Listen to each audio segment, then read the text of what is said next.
Tubaniriza nnyo mwebale kuba abalabi balungi, mwebale kutuwagira mutabani wa Moli n'amatovu Mirundi, Yozefu Tamale Mirundi senior. Abantu bambuuza wabagamba nti ojja kukola dailies ku poor articles, poorly written articles in the papers. Can tell you. Naye initiative like Katonda gitani. And two, I'm likely to transfer all of my programs to this platform until the elections are over. Because they have played again this practice of impressionizing our my like Boga, like others.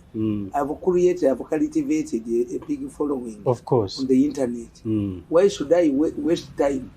I'm going to abandon all of these TV programs unless the owners are money enough. Because for me, whenever you subject me to a humiliating process, I harden. This is what the mafia don't who fight Mirundi know. Mirundi will never succumb to any pressure. If you want to get anything from Mirundi, humble yourself. Be humble. I'm arrogant, extremely arrogant, and I don't value. In fact, let me tell you, I don't know how I kept it. In my SP5, we are told, here's what the stories, that the world will end in 2000. In 2000. Yes. There was that rumor. Yes. So I prayed to God. I wrote in my exercise book. Because for us, at that time, if you kept a textbook... You are in primary? Primary 5. We had the 96 pages and the 48 pages. And the 32 for the poor family. The 32s came later. But during Amin's time, Amin managed the education more than these educated people. In fact, if you compare Amin's education, the Amin's ministers of education, they must lecture these ones. In spite of his little education, poor background, Amin wanted to achieve everything. Everything rotated around Amin. This is the goodness of dictators. Dictators don't have this problem of institutions. Parliament has said.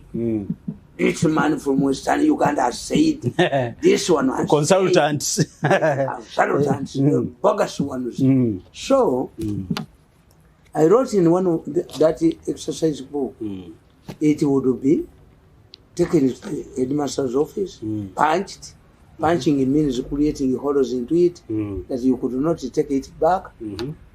I wrote in one of them because I completed the primary education in 1977. You were already done with primary 7? I left the primary education in 1977. 1977. Which means, because I went through Sunday school because my father enrolled me in an Anglican school because I talked when I heard you talked younger than before. Agende mu ssomero ly'abapoto. Abapoto. Abawakanyi. Protestants. This is in the 60s. The people would say abo bapoto. They move with the Bibles, they would say Catholic cannot argue because they were told abamanya bingi bali buuzibwa bingi. Catholics were told that when you go to heaven, at the gate, at the revolution, they raise a question to you. And those who claim to know much, then they will answer much. Kakati abakatoliki balina vanjiri sebalina Bible. When you say man on Sunday, or a woman carrying a Bible. Kakati nawandika mu kitabo kyange ekyo ng'owulidde nsaba Katonda nti 2 I mean mu 12 nemerewo ku mwaka gw'12 ndabe enshinga eggwawo.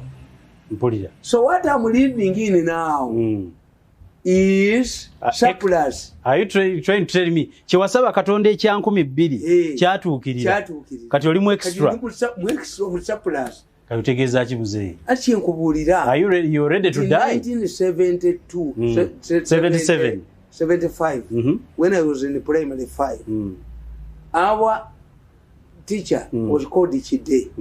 Chide, and I remember the book, Uganda bookshop. Real name, nickname? Uganda Chide. bookshop used to send smaller books to our schools, Anglican schools. Nga tubugula. Tugula ne tusoma matayo ani nga tubugula.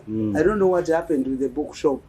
But at that time, I knew that these books come from Uganda bookshop. And this is why many of my books are in Uganda bookshop. And the bookshop, the Uganda bookshop managers don't know that I associated with an Anglican institution. Two, most of my children have gone through Anglican schools. So bula abana bange bali babokere budate nemba zayo. Abana bange basinga obungi bayitidde masomero gabo. Kitwewunyisa. Somero ne lijja abatade bali surviving ate no bazayo. N'essomero ly'ematale Church of Uganda. Church of Uganda mu church muntu watulya P7. Kibuyaga yagisuula. I went to the president. The president donated the 5 million. I delivered it to the man. To Omwawule. Even the modern buildings you see there were constructed by personal initiative. I went through an Anglican primary school. Why? Because I had spoken earlier. Bwetwabanga omwana nga tagenda kusoma nga teyekwata kutu. My father had to go through a distant relative. At that time, Muganda, if you found in Muganda with the same Kirani name, it automatically becomes your. It depends on the age. Kakati tata wange waliwo mukyala nga muyita Manjeri Namutu. Nenga tebafana nga banchima nenga tebali wamu. But that woman had a lot of influence in the Anglican church. Nali sisobola kwekwata kutu. I remember. Gasobola kwekwata kutu. Kati they could not admit me to school. Umwana tasobola kwekwata kutu. Abata netuuka. Yateesasulanga mu bus. Bangamba mugaso nti omwana okumusasuza nga bamugamba akwate. By the moment lwakwatayo. That was their measurement. Kati me I managed to enter primary school. My father was saying, omwana ono agende mu bakristaayo ayogera ebintu byetutategeera. Is argumentative like the Protestant. But my father had a hurdle. How could this younger kid join a primary school who cannot touch his ear? Kakati had to go through a prominent wakola tumita senga. Era was not far away. Kakati olwokuba nali muto tata wange yalina bakery. Waliwo omuwala bamuyita Nalubega, but she must be dead. Nalubega yabeeranga wa Zen nga tumuyita Zen, but they sold and went near my home. The assignment to take me to school was given to Nalubega. Simanyi gyali akuwandiise akuwerekere yankimanga ewaka nga ngenda ne banzi ku ssomero naye nga sambala ngatto. Mpulira taata wange yangulira engatto naye nga bw'ogenda n'engatto ku ssomero tolina kuwozanya nayo olunyisani. Wamma mbijjukira ng'olina ozijjamu bano twabeeranga n'ekisaawe eki naye ng'omanyi ttiimu z'omupiira ozirimu 6 aba P7 tebasamanga mupiira. Mpulira naye nga ekisaawe kiri kimu. One football field. Mu primary we muzanyira. Nenga all of the class during break time. Mubeera ne team ze musamba nazo. Mpulira. Nenga ogwa mu mugubala. Nga ogwa mu bagolo bali mu bana. Akwata ogwa. Yes. Siga kukobawo mupiira style. Yes. Kakati. And I said man was writing that we are all Maradonas. Why Maradona? Because Maradona, there was Ronaldinho, Ronaldo, there was bad advertising. Brazil. That's why we know about them. I went to see my grandchildren organize a party for me, a birthday party. I found there people you cannot say that they are elite, that we are analyzing European football, British football, they could become very good coaches here. Kakati ekyo nkikubuuza. Njagala kubuuza buzeyi. Kalisiza eriyo omuntu ayinza okwegeraageranya ku Maradona mu kyakapiira. Babeerangayo. Atya. Abaana baasambanga omupiira edda. I want to tell you. Make me a Minister of Education and Sports. I can raise me. I can help you to get talent. Why? Because would have helped to get talent, but they're interested in the money. When you see him, this brilliant boy, what about you must say? The intention is not. Let us say, why if we are looking for new talent, talented children in Ebika? Yes, in the Ebika. They already celebrated known people wouldn't be allowed to participate like in boxing, amateur boxing association. Those ones use gloves because they are amateurs. These are not professionals. The amateurs and the professionals are different. So if my intention is to search talent, I don't use the current ones. Of course, they are known, they are talented, they are managed properly. Yes, I would need new people in the Ebika. Any person who has played, who is prominent in the game, any club, recognized club, I would disqualify him from the Ebika. So that from the Ebika, from all of these competitions, so that we get new talent. If your target is to have new talents, kankubulire mu Musaga nze nagamba ministry ziri 3 ezikubye Museveni ekyo. Ministry of Education, and is unfortunate, it is under his wife.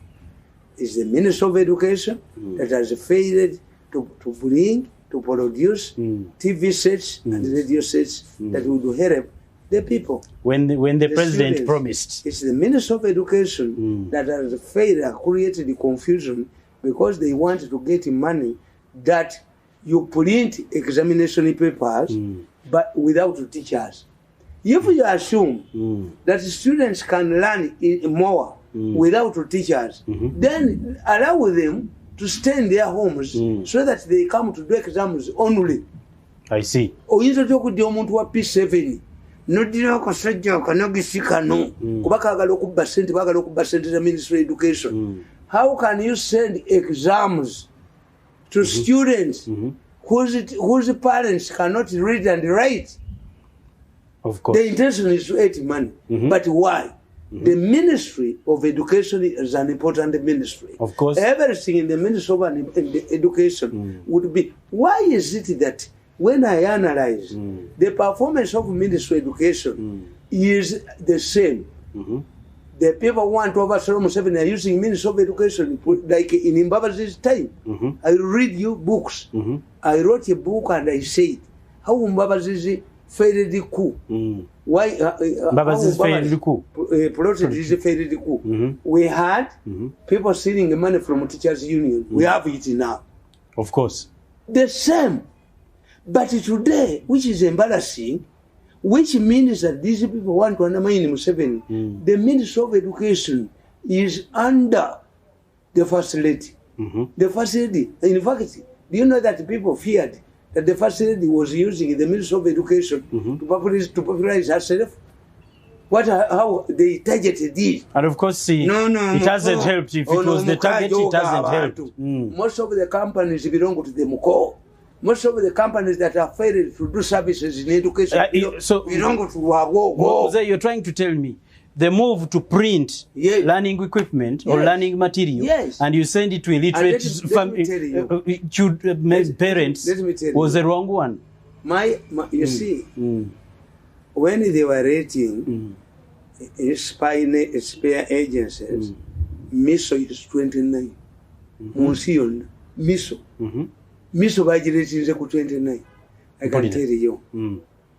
There is a move by America. And when you say move by America, it means now that Trump has been defeated. There is a move. They are going to confiscate their money, property, and will be deported. People who are doing havoc in the government, especially those are the relatives of those who have stolen money here are going to be deported from America and Canada. I'm telling you. I'm telling you, the American government is moving against them. By the time we have elections, all of their relatives in Canada and America and other European countries will be back here to face the fire. Nti Ministry of Education yemukozi yambo mukulembeze. Another important ministry is the Ministry of Local Government. The Ministry of Local Government is very important to the ordinary person. Why? With the decentralization, devolution of power. People are talking about federal. No, we have a devolution of power. Devolution of power means that we had an entrenched centralized government. When Museveni came, he created the centers of authority. A dictator cannot create centers of authority. A dictator puts all the powers in his own hands. Yes. The imperial president and imperial power. When Museveni came, he devolved the power to the lower levels. A gombola is an entity. It can borrow, it can sue. A district, how many district leaders have we seen going to Europe to write memoranda? Memoranda, the plural of memorandum is memoranda, if I'm not mistaken. Yes, it is. Kakati, gundi avawano, bwanika, nalinye nyonyi, nasinga n'abajamani naki, naye ekikulu ekibaliko, sente ze bajjayo babbanzi be, abajamani ba 5, abeera akayabawo. It is said that that was the original plan of Museveni. But right now, he's taking a back all because they are complaining. No. URA is taking taxes from local government. UNRWA is in charge of roads in those local governments. What are they left with? Let me tell you, Museveni lacks people can explain. When I tried, they kicked me, and we shall never work together. I'm Museveni's friend. I don't have a job in the government. I don't have a job, and I will never get a job in Museveni's government. But I will continue supporting him. I will never share the same seat or room with the people like Narwes, Nakalema, Mwenda. This Mwenda, I hear him on radio when I capture their meeting. I know he has a son in the parliament. Anybody who deals with Mwenda. In my compensation, Mwenda wants to see the money. When you talk about Mwenda, you talk about Tuwebaze, you talk about Ruagogo, you talk about Nakalema, you talk about Narweso, you talk about Kanagisi, I go to sleep. In fact, my children know. They don't switch on pocket when I'm around. I see. Yes. I heard them say when I will push Sangango to the Koboke de Jubaniji Joe, Jubat Divinity, Nansangango, Tadeko Mwenda, any BS, Najuere Wang. Any BS, Tesola take it wrong. Mwenda Mutta, Kavarimba, Katula, Kamwenda Kawuri Denga Hogan. I know him. You see, me, I can accompany you. I can take you to his son in the parliament. Sodo. I know. It's Sodo. Sodo is doing this. I hate Ruavok. I hate Mwenda. I hate Flanka Tumwebas. I hate Nalweso. I hate Nakalema. And I have a special punishment for Nakalema and Nalweso. Nchina. Nakalema Jakunya Mukene Mumbogo. Whenever she's going to have sex, no muntu yenna. Awuli bwasule chingamagulu. Ngamukena furum. Narisha Jakweda, Echikurukutu. Baneregamu. Once you mention those names to me, Nariso, Nakalema, Tumwebaze, Ruavogo, Kuruya, Kanogisi, Mwenda. I switch off. If you want to see the capital, I will say, let's miss. The moment you mention those names, even when I'm in a program, blood surges are going to hit you. Babuze Wang. Ninda Vatumweba Zenga Yogera Kuredi. Ninda Vamwenda Kwen BS. Ba Skulini Yubaniji. Katuwasigaza kulaba TV. Tebalaba NBS. A Wanga Tebalaba Gundi Bukete. A Wanga Tebalaba Gundi. NTV bazikulemu gundi ewange siziraba. Do you know that I spend much of my time on Nigeria? Are you serious? My favorite program from morning up to evening because I don't expect any news from this. So kakati nkubuulira. The first one is education, which has been messed up. Of course it has been messed up. Lwabogo has messed up Minister of Education. But it's not the minister. I'm happy. Lwabogo cannot kill. Why are you exonerating the minister? Because the international community is moving against members of the first family. They have calculated their assets abroad. They are going to be confiscated and the money. That one I know. You will see the money of them being deported back. I know. That one I know. Wherever they are hidden. Anybody who involves Mwenda. Anybody, once I hear the word Mwenda, blood surges. Mwenda came, fabricated the tape against me. In fact, when again the offer Monsos, Nsabakatonda, Mwenda Mut. Mwenda Jemu Labego, Oyo Mukaje, Wavo, Labego. Kanagisi, Munkola, Mubani Mutirawo. If you brought done as a replacement, replacements must be better. Of course. How can you say that you have a better one and then you can call me back? You have a collar. You have not sent to Kuve one to Bajato Quat. Museveni knows me.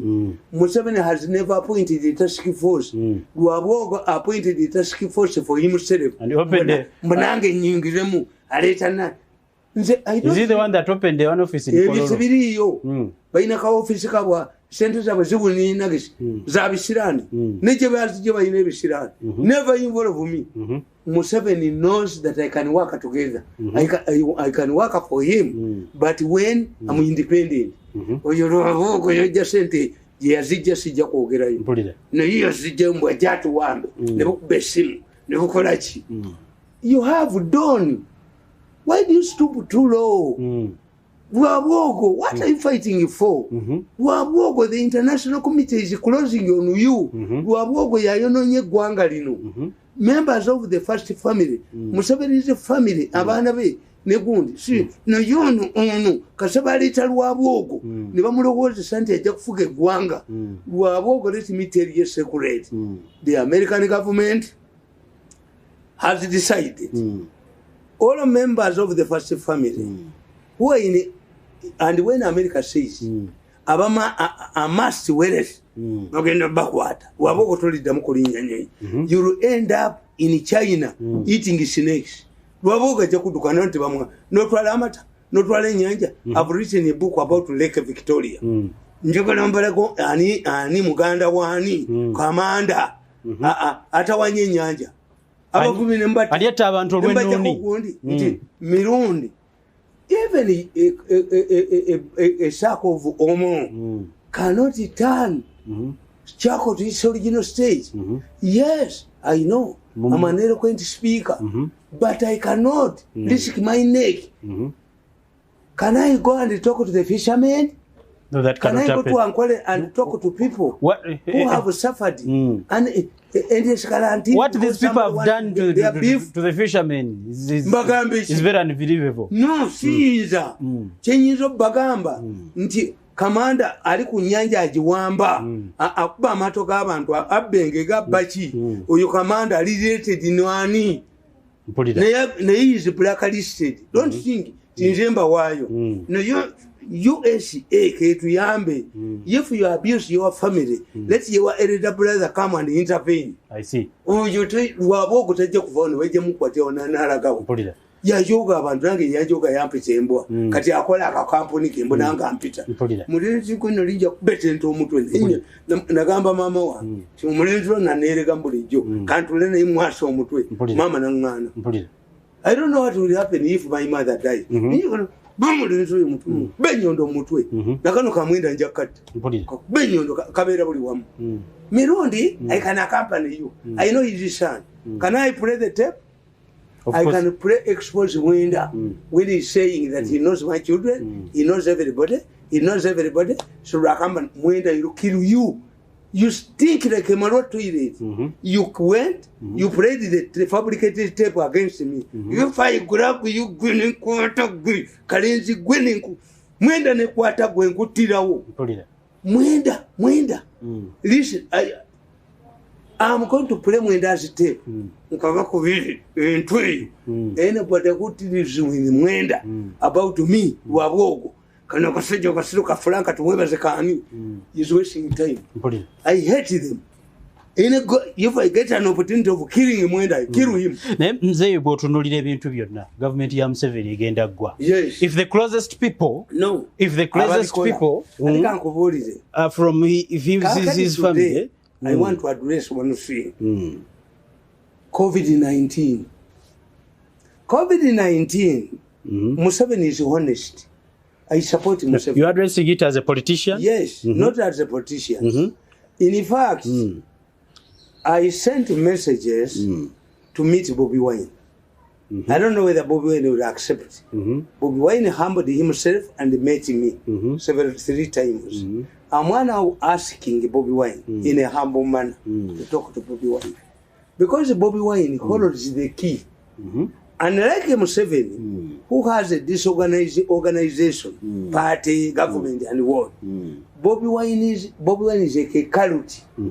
A Kaluti is where people believe you. To save this country, we must talk to Bobiwine. Why? I'm telling you. COVID-19 is real and prevalent. Many rich people in Uganda are suffering, have either died or why? I told you last time that COVID-19, you see, my children asked me, I have a very tough man like me. I have a son. When you see this man is polished, the man Mwenda is talking about, when Mwenda Nayogera, when Yakuta Mwenda will kill you. Lie like an envelope, don't involve yourself. Kakbe, akusijja kunjaka benyondo mutwe njaka batu mwebaze mutte nali mutire walaji. Benyondo mwaso mutwe. Mwenna bachawa lwabo gani. When I hear the name lwabo, my blood surges. Mwali ruda nakalema. Nakalema njamu unyisa mu mbugo. Tajja kufumira. Bwali bafumirwa abana balizala. Kakati nkugamba.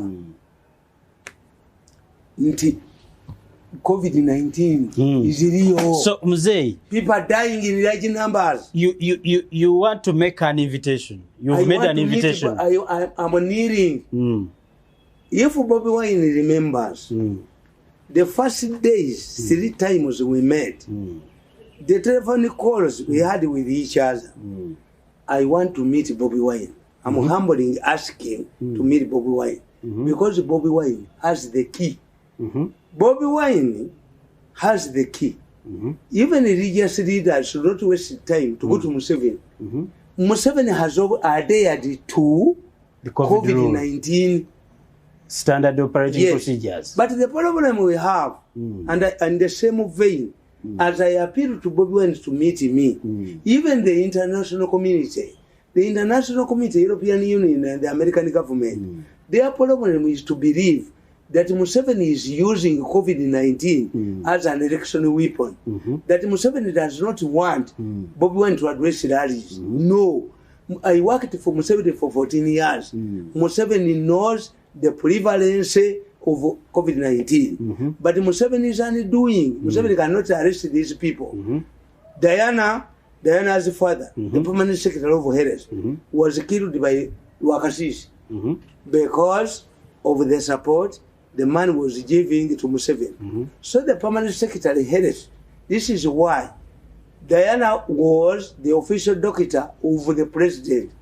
When Diana went to the Ministry of Harris, she thought that she was going to compensate herself.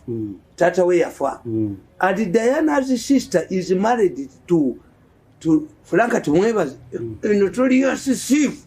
Let him take a bit of court. Tumwebaze is a notorious thief. So Tumwebaze, the way they fought to Lukwabo, there are people who are saints. I said, when I look on Nachobe is a living saint. They humiliated Nachobe's husband. Diana Namu Jayo. If I was a Nachobe, Singati Nzom Wange Singati Muri, Singati City. Lukwago ne bampane bamonona. Enchane mu nyito benyondo ne kwaso mutwe. Nze tamusobola kubinkozesa. I grew up, I'm a different person because I'm 2 in 1. Whom are you humiliating? Gonjoko Jogan. Ojoganze as a person. Obomulandimu. Daily. Silimuntu. I'm not that's why in Kokuba. Kokubane in Komalawu. Trying to Kunjoga. Kakati Nkubule the gun. Diana. Jeba yagenda mu ministry. Yagenda kuba. Ngo yinoko no kalamuke. Katumwebas. That's why. When they looked at COVID-19, they saw it as a project. So the conduct of the mafia. You want to talk to Bobiwine about COVID? I want to talk to Bobiwine about COVID. COVID, because the European Union, the American government, and the other international players, they're looking at this COVID-19 as if as a weapon by Museveni to deny people, his opponents, time to convert support. Of course, it has been written in the New York Times today. Yes. I saw an article. I saw an article in the New York Times. The problem is that COVID-19, the international committee to investigate and confiscate Tumweba's properties. Tumweba's has a building in Singapore. Tumweba's has a building in Canada. Tumweba's has, I will help the international community. I will help to confiscate Tumweba's property. Tumweba's must die proper here. Kubanga yabikola ebizimbe byo babitutte ekizimbe kinene kabalagala ekizimbe kinene ekiri ku NASA hiyo pesa alipata wapi hiyo mtoto pesa alipata wapi kakati kabadde kabba nga kabba nono muwala many people are dying. I have a close friend of mine. We have been together for many years since Nayogera wano they are in my isolation center cannot talk kubanga for Africans we are not used to those things. The moment you are put on an oxygen facilitating machine, you are dead. Alikuwa oxygen, alikuwa katonda. Tuba tutekateka butesi nyumba ye. Nze bangamba tibateka ku oxygen when I was sick. Na ye naita muganda wange Segawa. Ne hajati abazala ham. Yamala kunnombera dduwa ne manya ngezi. Atego musemu katubiki lwaki waita faza basiramu balomba nnyo dduwa y'okufa abasiramu bamanyi tibogwa mu kabbuli okola booti n'abakatuliki tulina kusigibwa kw'abalwadde. Jesus came from heaven but when Jesus was asked about heaven he did not answer. He answered vaguely but when Nabi Muhammad ekitiibwa kye kigulumizibwa emirembe gyonna he said I went to heaven on a horse, Mirage. This is why because the French borrowed the money from Iran, they developed that plane called Mirage. Mirage, yagenda muguru. And Nabi Muhammad gives an account of people he met in heaven. Jesus said, eternal life begins today. Musajja omugaga yamubuuza nkole kyogenda mu ggulu tunda obugaga ntimbi mazeyo kati oli mu ggulu abasiraamu bakubalira kyennaku 40 ensinga ebe kutuseeko ne bakubalira enziika yaabwe abasiraamu babala enziika which Christians they don't have. Jesus, either the people who looked at Jesus did not right. The most important question at the time, they trust Jesus. They don't ask Jesus yagamba mu nyumba ya kitange mulimu ebisenge bingi. Buli omuntu alowooza nti agenda kukola ki? Agenda kufunayo room. But abalaba ku Jesus baatukola bubi. Tebamusaba kufa. Jesus yaligyewo okufa n'azuukira. Naye Jesus bwe yafa n'azuukira a painful days. Bamukubye bakoze bati who wants to do it? The bajulis. Nabo tebakisobola. Jesus yali abayogera ne Jesus bakola bubi. Bali mugambye nti omuntu abule bubizi. To disappear ke bachwezi. Titwali tuziika mu ttaka. Naye ate bwe kyali neera ne bwalibuze kyali buzaabuzizza nnyo okusinga fe okutegerayo tukutadde. Tinawandiika akatabo kano nga mbabuulira COVID mugenda muzannyiramu Nababuulira ne mbagamba in many cases mafias conduct themselves more like baby monkeys. Mafia look at the challenges to the country in terms of monetary benefits and forget the dangers that may arise from calamities. Take the example of HIV AIDS, which hit Uganda in the 70s and 80s. Instead of considering the dangers of HIV posed to communities in Uganda, the mafias exploited the plight of the victims for monetary terms. Every calamity Uganda has, including COVID-19. But COVID-19. Many bogus organizations purporting to be helping victims were set up. But the funds ended up in the pockets of the mafia. The funds that were allocated to the Uganda AIDS Commission were not spared either. Government drugs intended to save lives of Ugandans suffering from the disease HIV were stolen. Drugs were stolen and sold to neighboring countries like Southern Sudan. Furthermore, Uganda hosted an international conference on refugees where almost $1 billion was raised but not spared by the corrupt mafia. The numbers of refugees were inflated and the money was stolen. When the money was stolen, when the international refugee conference was hosted in Uganda, two things happened. After stealing the money, they got a musoga, because when the mafia steal money, they get a jirikiti where they buy a dirty dog. You call when they baduka, bafuna umusoga. When they bazibba sent, where was the Uganda to protect this money? Sent bazibba, inflated, they stole the money, inflated the number of refugees, and stole the money. No boom of Buunga, Babucha. All many mirrors were banned because somebody had already had food. They did not want to go.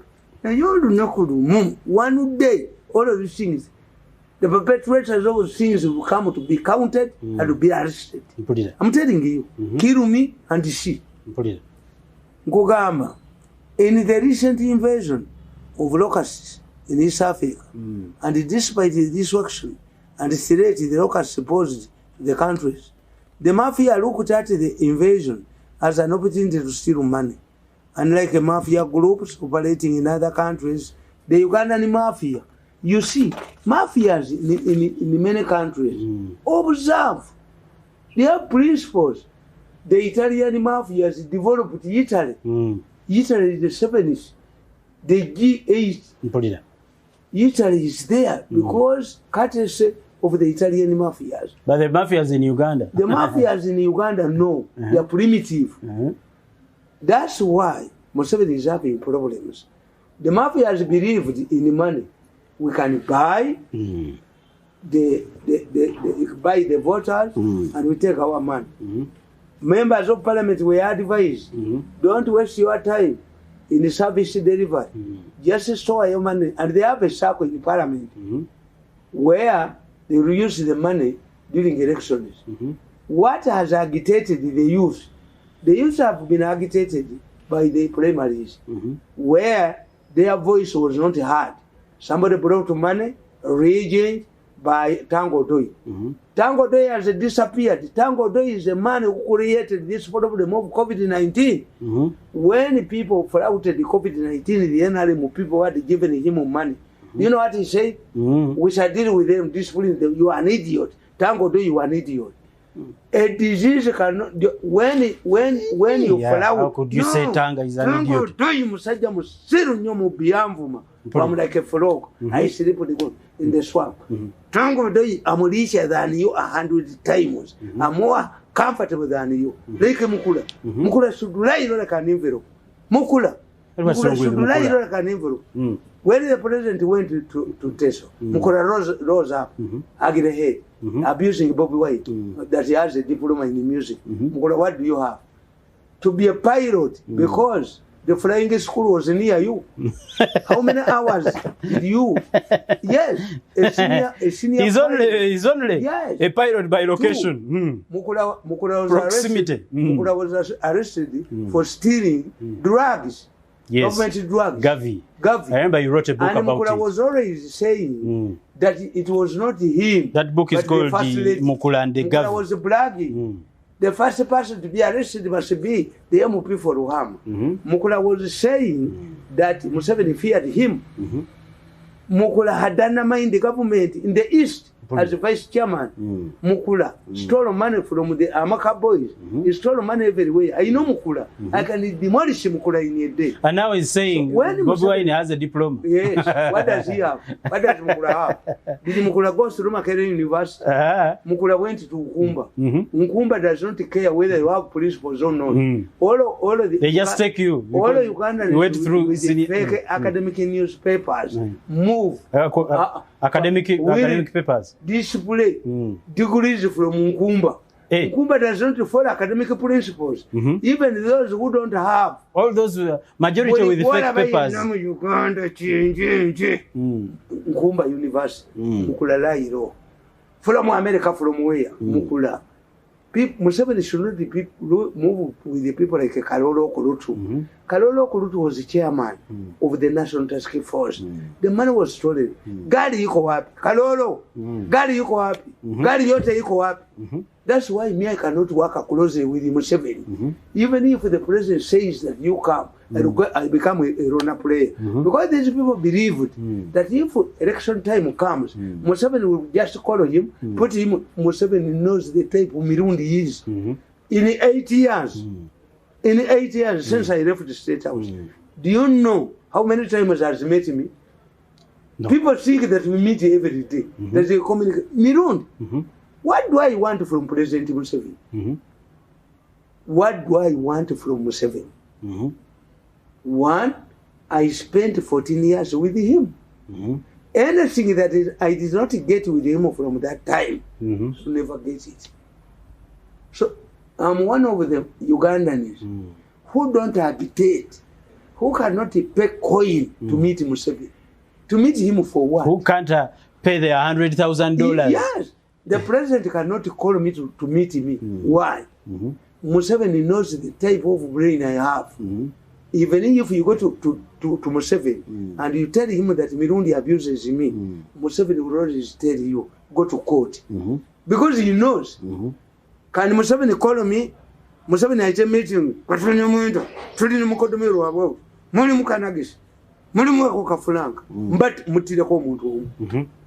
I rejected the appointment for 2 reasons. Any pregnancy arising out of a rape case is illegal, must be terminated. Museveni yalitayinza kumpa bwa advisor nga buvudde mu meeting nga naye yanjoka. Museveni humiliated me in the meeting. Nanjoka kuba bali balowooza. After humiliating him, he protected me. When he humiliated me, I had it. Nagenda, have I ever reported? But because I respect him much, Museveni educated my children abroad, Museveni saved my mother. Museveni has protected me from a post-barrest by Akulu. Akulu nankwatako. Akulu bwankwata nansiba mukomera. Nesimuta munaku 3 days. Mwateni billion. Kati surfaced. Kati yakomyewo. Investigating. Museveni asasule. No. Maneta akubye nga fe mutuleta Museveni munyonyole ebyo bebaze bakola Museveni consult sera byakalulu kati mwe muveyo consultate akyalowooza kyoyo mukazi alimu amagezi I run for sinza kumuniraana kubanga monitor yawandiise n'akulaga abatiddwa obwerere naki. Museveni responded bababbire mu ssente nakalema agenda kujja. If Museveni is responding to lies in monitor and you parade the side director who refused to sack the people who stole $50 million, then I ran away from Museveni. Tajja kundabako. Akulu should be in prison. Akulu would be in prison. Yes, by now Akulu would be in prison. I've written a book about Wakulo. I've written a book about Fulaka Tumwebazi. I've written a book about Luawogo. In the future, with the evidence, if they are not tackled by this government, they will be tackled by another government. Because for me, I don't think that will never work with them again. Impossible. What I need from them is compensating me for my political. I lost a promising political job, career. I will never work in this government again. Never. See them nabo. This them give me money and I go home and sleep. See the nabo. The coronavirus we because I'm telling you, this is why I'm going to talk to. I want to talk to Bobiwine. I'm not like these leaders. I want to talk to Bobiwine and tell him. Bobiwine has made a point. Those people who thought that Bobiwine had no support, Bobiwine has proved. I told you, Bobiwine will raise dust everywhere. Why? Because the mafias, where you see Bobiwine having support, kitegeza ba mafia bakolawo. How can President Museveni think that the Ruwero people will not welcome Bobiwine when they don't have a single minister from the bush? Of course. The only remaining minister was Naduli, who was humiliated, and his son was humiliated. Yes. Kakati ania kumaruwero mukama wange, Your Excellency President Museveni. When you humiliate Naduli, who else? In fact, Kambabuli, mobs, we are looking for Naduli and Rogers Mulindo. Naduli and Rogers Mulindo had to free the wholesale mob in the Wobblings.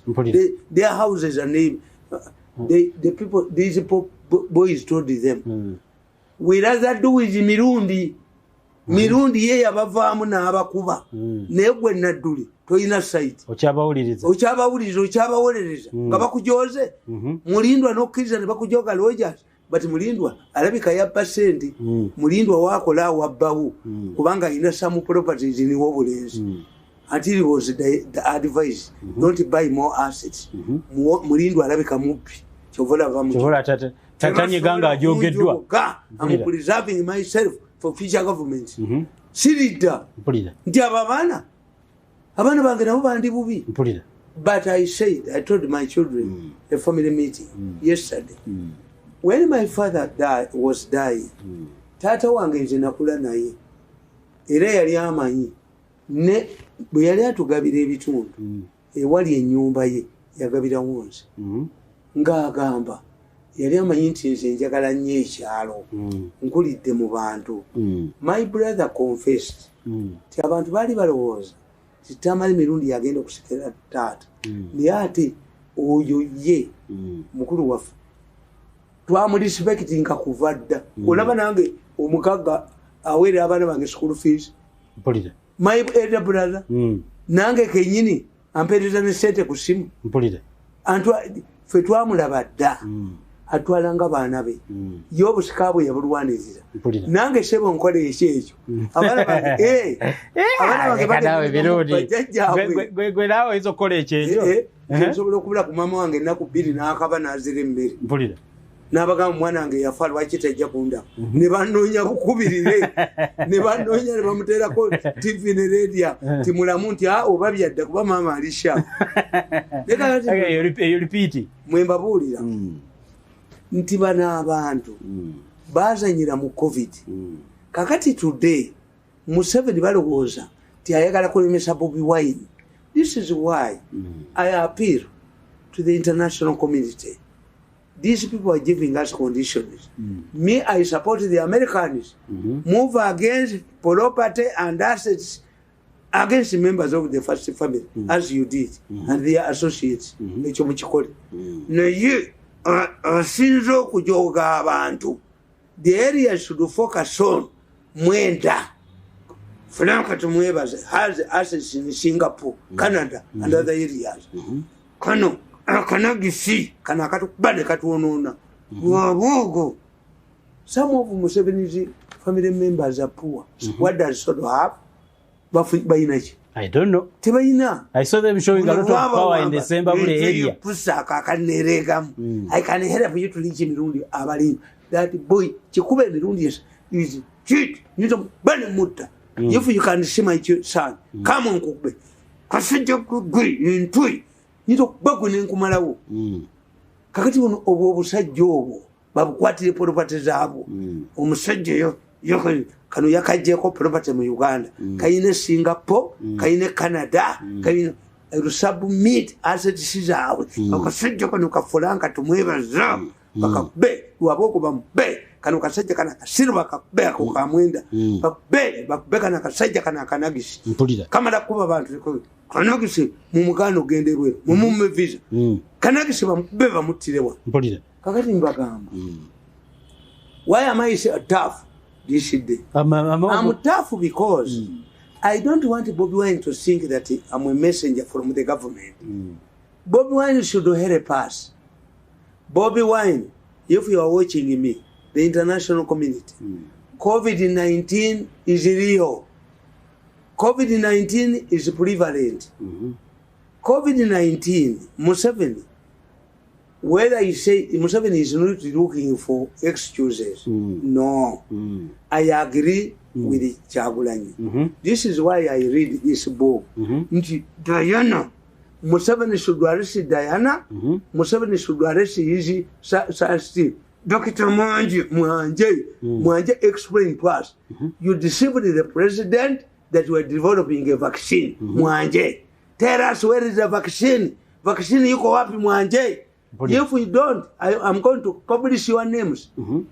The chairman of Doctors Association, what have you done to help the medical I heard the president say they are about to develop the drug.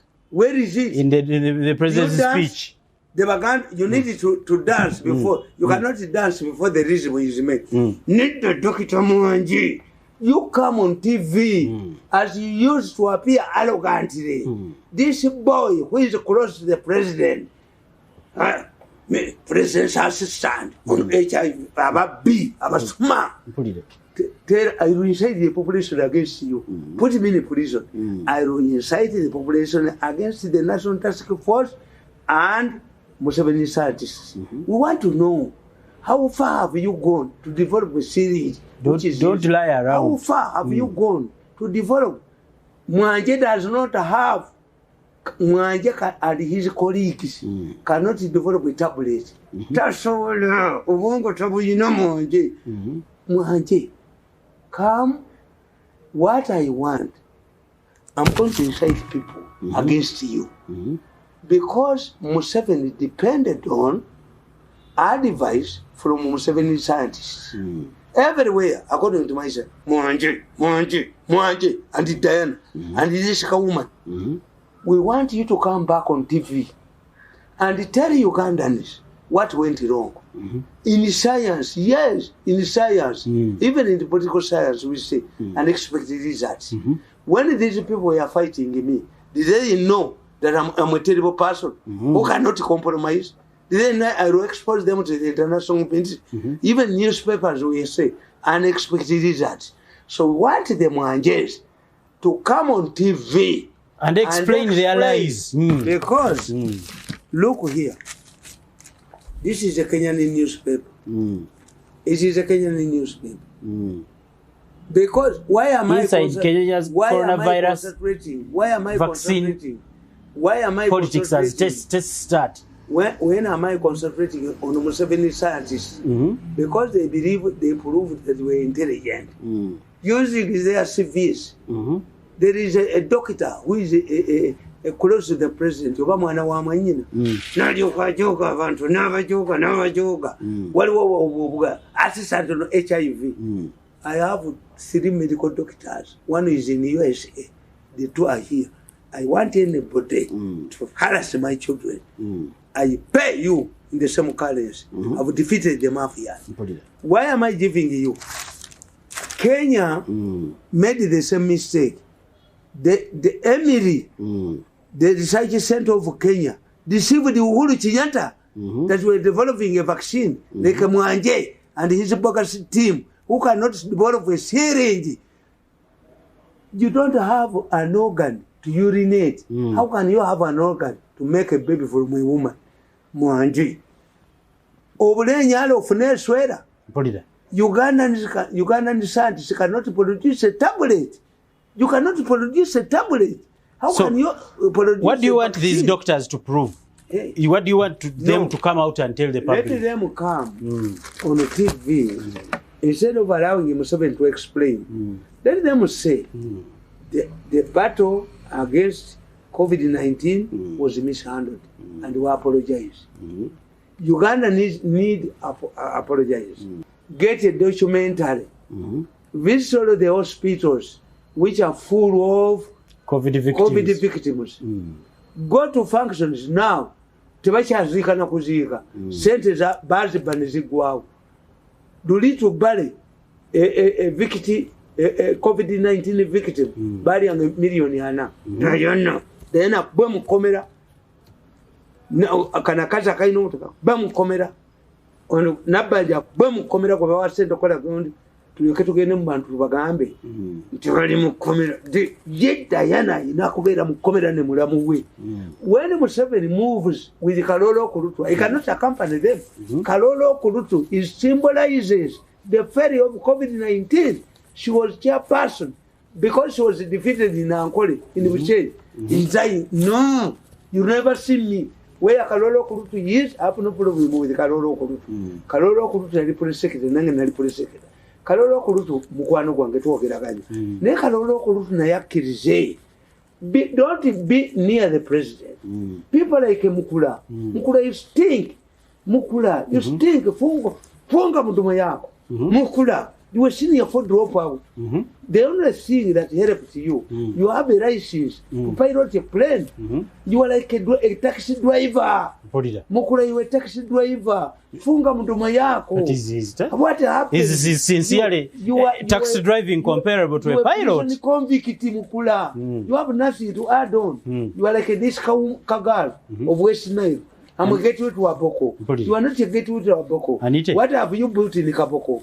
You are only a gateway to our island in your knickers. You were gateway to your knickers, but you are not a gateway to Aboko. What have you put in Aboko? I expose the hand she ran away. You see, with me, once I expose you, I'm producing a book about Museveni's initiative about the youth. Bigirimana left a progressive project for the youth. This is a woman, and I'm going to go. Natural will be defeated. I have an embarrassing message. Do you know that I have an embarrassing message from Natural? Asking me to do certain things. Mukbe, Jirete Mwase, Ben Natural Aduke. Nibudia Nibuku and Nibuko. In the conclusion, I want to talk to Bobiwine. If Bobiwine, I allowed the Bobiwine to come to me in time, 3 times. I have been ringing Bobiwine, and Bobiwine has been ringing me. Even when Bobiwine was initiating my son in his party, said, treat him well, he is a son of our friend. The situation. Nze sichuka chitangi yanga nokuchuka ndi wa Museveni ngenda kwerekera Museveni paka nesirida mu government ye. I can work as a volunteer in a state toilet. Olwale ngeze mbadengeze mu state toilet nemba sanga ngalayi nemba buuza obate muri ambereka Museveni yabazo obwavu jemupama mu kichawo. I went there. I don't get them manju kitegeza toina bizibu. Oba ne bizibu. I went to one of the Kampala toilets. I found a rongo chew. Yes. Can you be found in such places? I asked them, how come that you people, you say that you are serving? How can a serving person go to the toilet? To do what? Maybe you are joking. Because no, I'm not joking. Everyone goes to a toilet, whether how or how. If you do you know that the toilet papers lose market during HCO?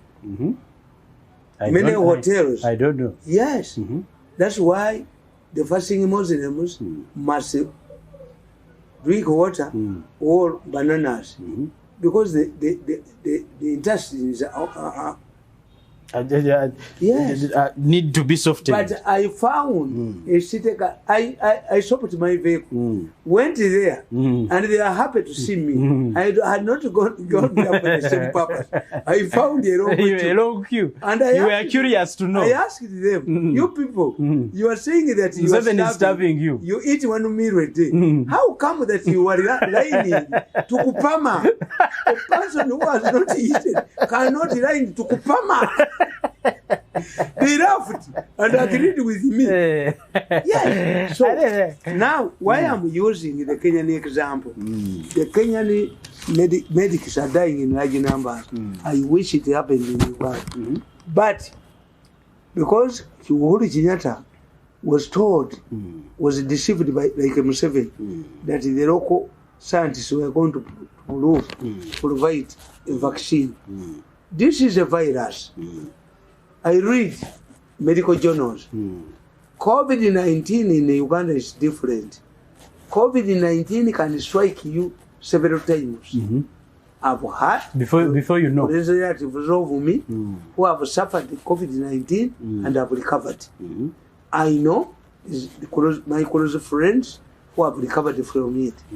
Many viruses. But for you last time you refused to be quarantined. Once a virus, you said you want to be quarantined. That's why the president was saying you can use the plasma. That these are veterans. No, COVID-19 in Uganda can strike you 3 times. That's one. Two, when COVID-19, one of the characteristics of COVID-19, solid turns sugar, and sugar turns solid. Obolyemva ng'olina ky'olya oba ekiwoomere kakati ate ffe Abaganda ekyo akamwa tukiyita akamwa okukaawa. When the mouth turns, when the saliva turns bitter, this is a time when somebody has bad breath. It is an indication that you are suffering from malaria or constipation, MP. Abaganda bwe baliwo. Kakati today we need to treat Dr. Mwanje with his bogus group. We need your investigator. What is in that article? The article says the earlier African countries can get the COVID-19 vaccine is July of next year. July 2021. The African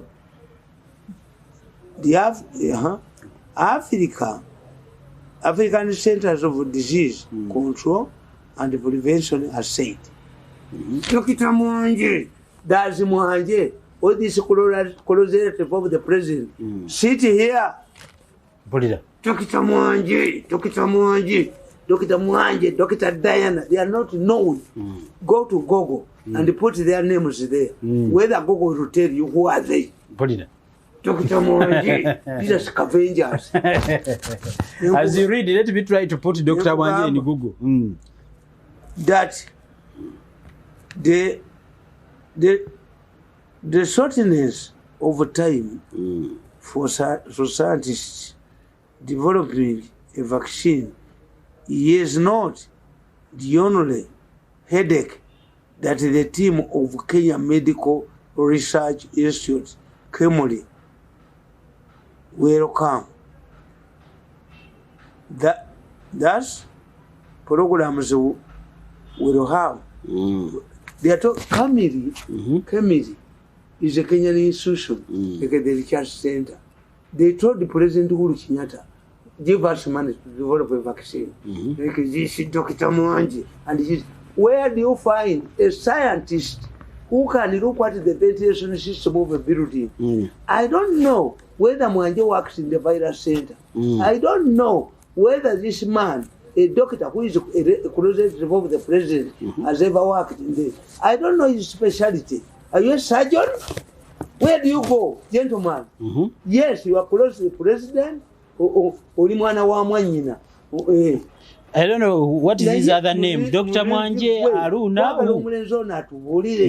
Surgeon, ya specializing muchi. What is his the other name of Mwanje? Wait. Is he Museveni yaleta ba doctors baba frustrating olwa organ extraction Museveni nalagira ne basasulire ba doctor ba special ono yiyo somachi ono mwana wa mwanyi na muri ku Lusegere yejanga natulimba yeya somachi. Gentlemen, tell us your specialty before you go to prison, because I will continue attacking you. Unless laparoscopic surgery. Laparoscopic surgery. What does it mean? Simanyi. Bwaje. Obstetrician, gynecologist. Abakazi wandodeza abakazi. And he disappeared like a gonorrhea. This is where the problem is. This is where I'm going to go to Kyagulanyi and say, Kyagulanyi, help us. Museveni was deceived. And the why Museveni cannot arrest these people because they are his close relatives. Kyagulanyi will help. Because he won't help. He will leave you to suffer with your problems. Kyagulanyi can tell it because Kyagulanyi is a party, is a cult. He is a revenge. They are coming to change tables. Whether the only thing they can do, don't engage in violence. Kyagulanyi can send a message to them. You people, keep your votes. The main health, don't attend my rallies. Abatu yambye nnyo. Kyagulanyi abatu yambye nnyo.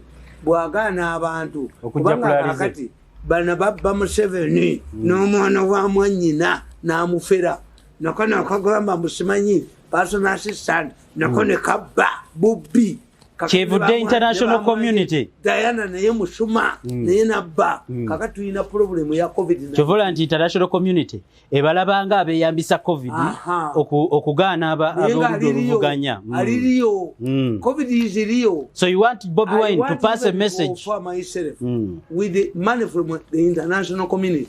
So ojo mulenzi lwabwo gajja kuddukira akikole buli kyoyogera akikola bweba paper akikola proposal n'akikola ubanzi tanzite the international community is moving against him.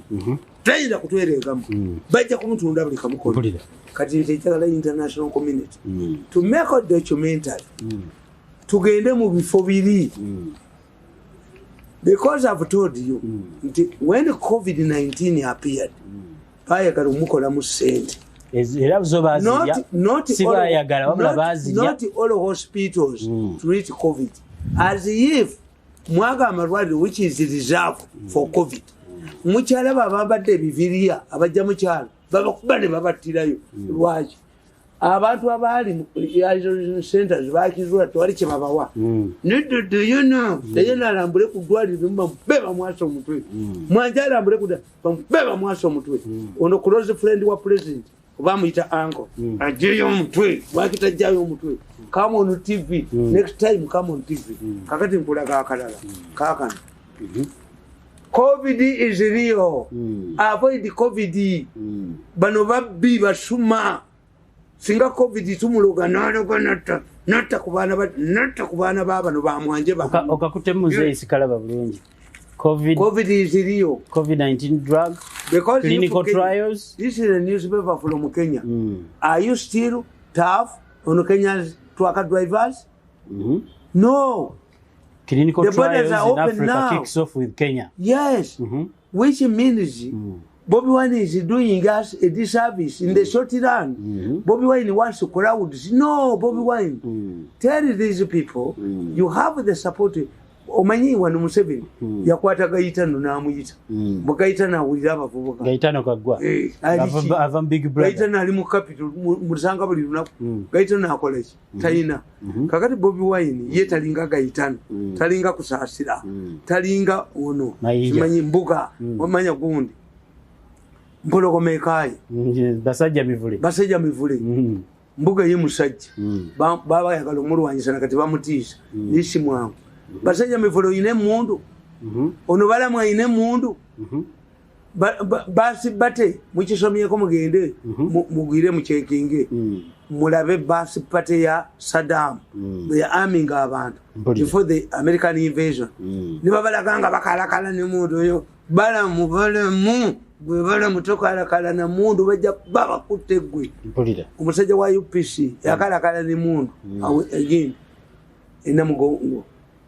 bagera anaba abafedemu nga yeyiride sabuni bonga nti akafe katu era balamu tayina kyali nawano balamu tokwata mundu balamu bajja bano bakutte balamu layiro kanimverupu mugeragere nyinangi me I have a lot of influence njogera n'abantu bonna. I'm a friend of the president. I'm guarded by military police, special forces, nachi mulaba nkole fujo enyondo yange mwana mugirabeko nga njikubya because I know the moment I misuse this Museveni will surrender me yabagamba ayina enyondo ayina asset mulinda because Museveni will surrender you okalakala ne mundu. Do you think when Museveni sees Balaam with the moon is it happen? I don't know. That is not happen. And Balaam creates trouble for you. Nalaba ono osemanyi gundi basajja mevulu nga ina pistol. Where did you get it? Bakugamba Museveni agamba if you are caught with an item that is a monopoly of the army, you have joined the army voluntarily and will be tried by the court martial. Balaam ajagenda mu court martial. Balaam oyo simanyi basajja mevulu. Where did you get it for self defense? Where did you train? Mwepiso mwazija Balaam bayinza okuba Balaam empade ne bajimujjamu. Police ina right ezigaba aleka azijja mu police. I have guards. I've never touched a gun. No. Mbera nasidi wange kayibula yampa permission okutambula nasidi. Bamunzi janga. Baliwa yange njina. Permission ya acid. Kakati nkugamba. COVID-19 drug clinical trials in Africa kicks off with Kenya. Dr. Mwanje, no. Dr. Mwanje, no. This atulage clinical trial ye. No, the trial Kenya. Dr. Mwanje zero Z. Dr. Mwanje Z with your team of scientists. Z. It had started where? In Kenya. In Kenya. COVID-19 drug clinical trials in Africa kicks off in Kenya. Kati Mwanje ayagala okubbayo ono omulenzi ono ayita President Museveni kojja ayagala okulimba bino tina wano weewali kuba babadda ssente naye mujja kudduka mujja kudduka bantu ate mujja kudduka kubanga abazungu Uganda sekubulidde abazungu they are moving on. They are moving in sources. They have directed the CIA to trust all members of the first family in Uganda who have overseas properties to list them for possible confiscation and eternity and deportation. Canada, once America leads the way, that's why it's impacted about soda. It's impacted soda. Yes, soda yana yawa. Whatever you soda mu government, naye omanyiki nga Museveni avuddeko bakuba soda nganzi. Museveni tasasula ampadde ki? What has Museveni given me? Museveni yetasasula bamukoledde. Ye Museveni ayagala bakujooge mbwanza ntwale mu advisor musikolenga mukolero nga tumwebaza nyo mutta. Museveni cannot put me on his task committee. Akimanyi kuba abantu nembatta sikola nabo kuba ne mutta nizo kuboyo mukolo wabogo ne mwaso omutwe yampita embwa gwe waleeta wali lwabogo obogo kendi kukwata kwengalo kuba muri futi gwa America bamaze okudocumentinga ate singa mukwata lwabogo family ya Museveni tekola bintu byonna lwabogo yasinze okukola mu ebikolobero nga alina buno bumwenda ayina buno bwanda. Let him take me to court. Kakati nkugamba nti kugamba the Kenya Medical Research Institute KEMRI has begun a clinical study for tests whether two available drugs in the market can treat COVID-19 patients with mild and modern symptoms in Africa. With mild symptoms from Africa, never vaccine today. There is a vaccine, HIV, Syrian. What $1 million? Go to Spain, no, so the availability of a drug does not mean timuonye. Kubanga drug can be expensive. Kakati bana abasajja ba Kenya bagambi research je bagenda okukola eddagala balifunye liri mu America for trials. Dr. Mwanje on ali close no president. Why don't we have trials in Uganda? Temuyina mulimba museveni mbumuyina kemuyinawo Mwanje toyina kolinawo Mwanje toyina kolinawo ne Doctors Association ne bamuwa sente n'asirika. I'm risking, I know. We revolutionaries, we don't care about our children. My sons, biological sons, are working in private hospitals. I cannot allow them to work in the government. The way I was humiliated. See the kuchikits. Abana bange tebalikola mu government. Nona ali mu parliament nja mujjayo. Ninja mujjayo. Mutujoganye. Mwajoga family yafu. Kati njagala ndabe yomu. I want my son. Any of my sons who are medical lawyers to be harassed. Because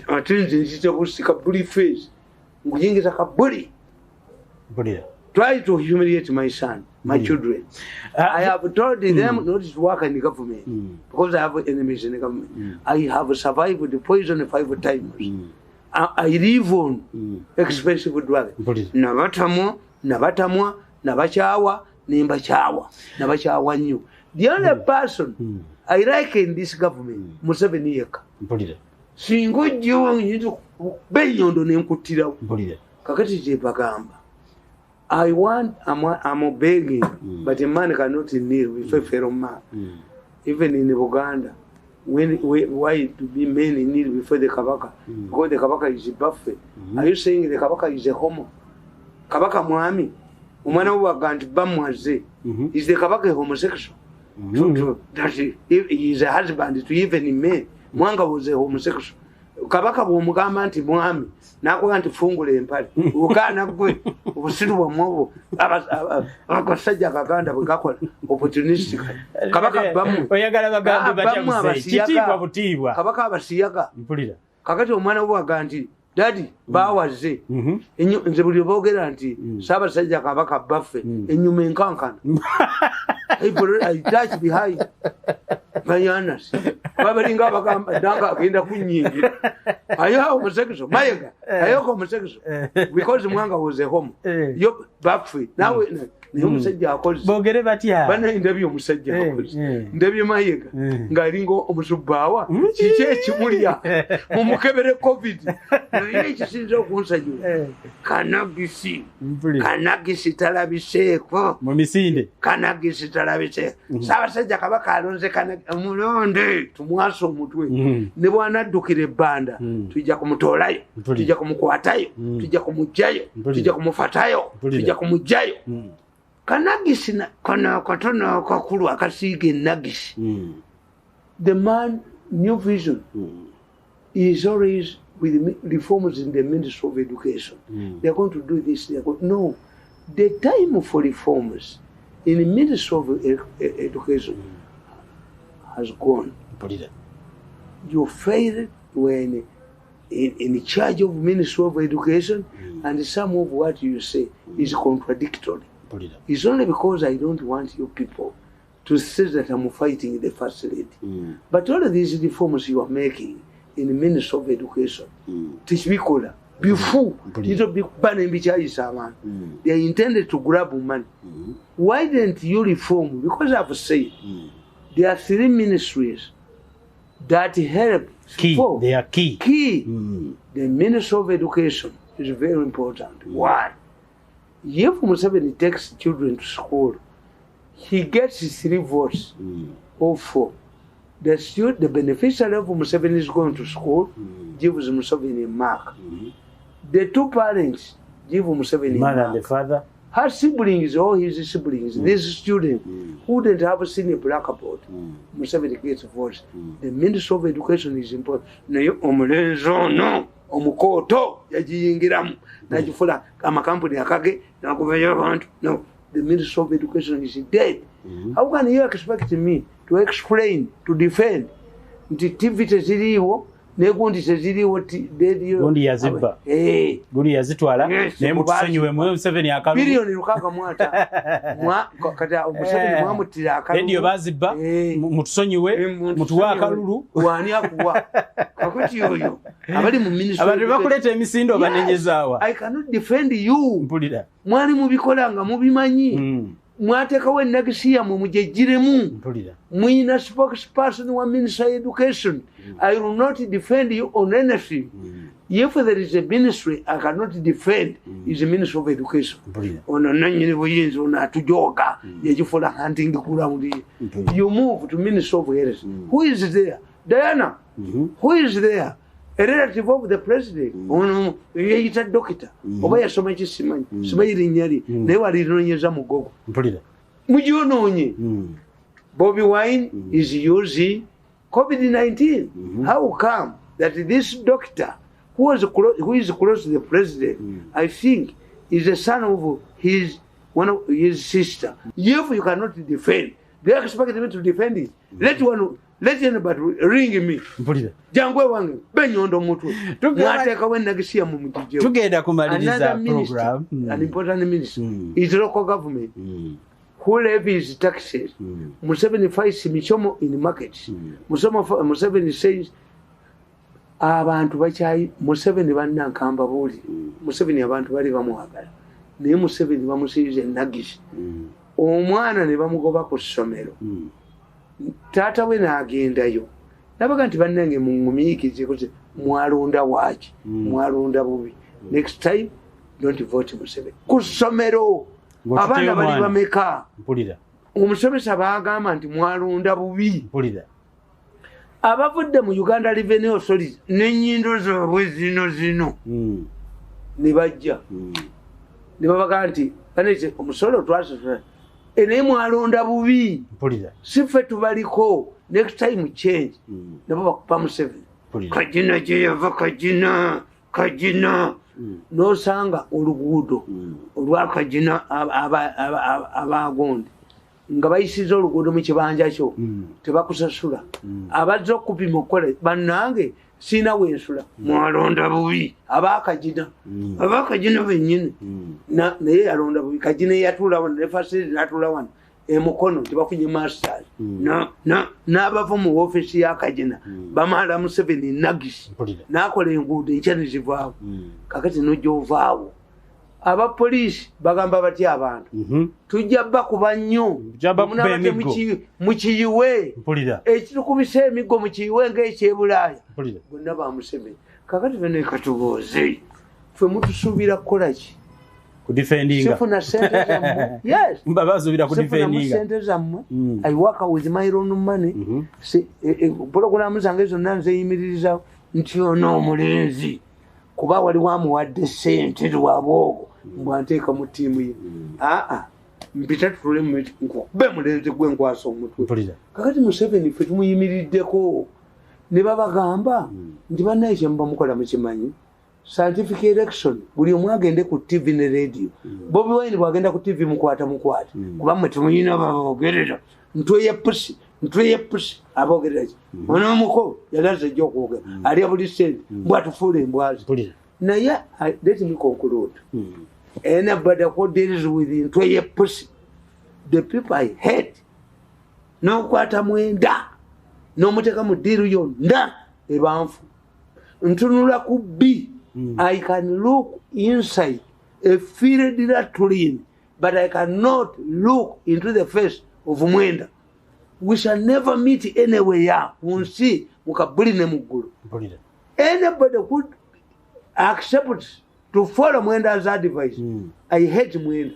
I wish bulinaku nsaba Katonda ewa tusinkane mu tusinkane mu lifuti mulaba omulambo okufuluma bakutaba kwange goba kwa Mwenda ninsanga tumwebaze sigenda kumiso agent ninsanga tumwebaze mu lifuti efulumya omulambo lifuti efulumya tumwebaze ne mutta ba ne mwaso kanagisi ninsanga kanagisi kabukedde nakana nti mu press conference omwatira munne mufulumya omulambo mufulumya omulambo those people are black nakalema ajja kuwunya mukedi bw'aba teyazadde baana tajja kuddamu kuzaala buli lwana nabyajjulanga ng'afulumya ekivundo kyamu ono ye namukadde ajja kulwala ekikulukuta ekitabona temuliddamu siriddamu kulya nammwe emmere siriddamu kutuula nammwe siriddamu kukola nammwe tulinda gavumenti endala mu mutali. Anybody who wants to have peace with me and you listen to Mwenda, okay, Mani, I know, it's sad. Mwenda mutte, kagala zibba. If you are compensating me, avoid Mwenda. I will kill him. Let him steal my money. Mwenda, I'm telling you, Andrew, I will kill you. I will kill you. I will kill you, Mwenda. We don't have nothing to share. If we meet on a flight, police yetwawula bane nkutagwa Mwenda if we meet me at NBS bane kwasa mutwe kalisa hadi tuloko minsa igera tuli niyo kanako benkasa mutwe Mwenda Andrew Mwenda live the process. Don't listen to Andrew Mwenda kemu kagala kubasente. People are saying, let us compensate this man for his work. Kayindi njaku banku tegwe njaku solidal. Kasajja ko njaku solidal. Kasajja kasiyasi. Kasajja go bajja kusiyaga nyuma gwe. Anybody who talks about Mwenda in my compound, I smash your head. Even if I sit Mwenda on the screen, I don't see Bukede. I don't watch Bukede. Na biyo mwana kumwangula mmanyi. Bani TV nenjijawo kuteka kubuke. NBS, National Television. Teziyingira wangu. So that's me, the son of Mwere, a fighter who does not change. Naye ojja kusangayo lumu yakwetegekedde naye akuleeta emisinde. And you will meet the next time. Program eno ewedde tweyanziza nnyo Mzee Tamale.